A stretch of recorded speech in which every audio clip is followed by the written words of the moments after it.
Corn and soybean export sales fall. We'll take a look at those numbers in just a moment. Welcome back to Your World in Agriculture for this February 21st, 2025. Welcome to Imogene Ingredients, our first sponsor. USDA's weekly export sales report released this morning shows corn and soybean sales were within trade expectations, but below the previous weeks. The report was delayed until today due to the president's holiday this week. Let's take a look at the numbers. First off, for corn, coming in at 1.45 million metric tons, down 12% from the previous week. This is again weekly net export sales. Now for commitments, the commitment of sales were right now at 77% of what's expected for the marketing year, according to the USDA.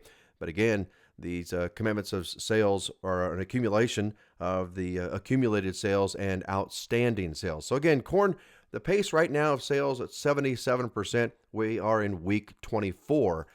Go to soybeans, the weekly net export sales this week down 23% from the previous week. They were within the trade expectations. The biggest buyer of soybeans this past week, China. On to the commitment of sales for soybeans. We are sitting at 88% of the USDA's projection for the marketing year for week 24. On to soybean oil weekly net sales for this week, the week ending February 13th, we should say, down from the previous week, coming in at 19,400 metric tons. The soybean sales commitments right now in week 20 at 95% of the USDA's projection. So the soybean oil sales and the accumulated and the outstanding sales are clicking right along. That's not the case for soybean meal. Weekly soybean meal net sales for the week ending February 13th, coming in around 317,000 metric tons, down 6% from the previous week. It's the low end of trade expectations for this week. The biggest buyer of soybean meal this week was Vietnam. We go to the commitments, the pace of commitments right now for soybean meal at 65.8%. So 67% for soybean meal. And again, that is for week 20. Weekly wheat net sales. This is all wheat. We're coming in this week at 533,000 metric tons. And again, the wheat sales off from the previous week and also below what the trade had expected. On to the wheat commitment of sales pace. We're at 85% in week 37.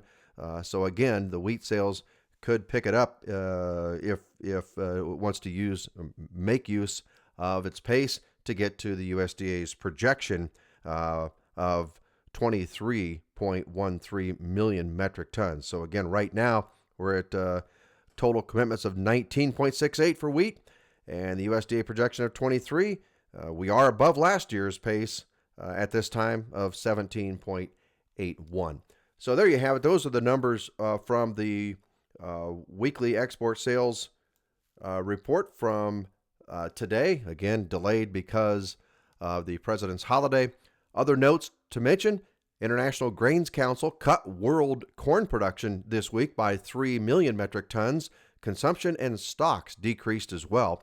The IGC cut world soybean production by 2 million metric tons, totaling 418 million metric tons. IGC raised world wheat production this week by 1 million to 797 million metric tons.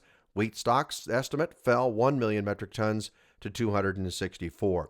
The Energy Information Agency report released ethanol production raised ethanol production by 2,000 barrels per day, totaling 1 million barrels for the week ending February 14th. Ethanol stocks jumped 526,000 barrels to 26.2. As of Thursday, cattle slaughter was down 7,000 head from the previous week. It's 15,663 head below a year ago. Cattle, hog, and poultry producers, listen up. If your livestock have scours, Imogene Ingredients sell a product called Pharmatan that stabilizes the digestive process. It can save your animal, increase immunity levels, and improve general health. Again, decrease your scour cases on your farm today by contacting Imogene Ingredients at 515-745-1639. or visit ImageneIngredients.com. Again, thanks to Aero Advisory for today's charts. Aero Advisory can turn your data and processes into insights and efficiency. Want more information? Look at the description below on this video. Be sure to subscribe and like Your World in Agriculture for more farm content. I'm Mike McGinnis.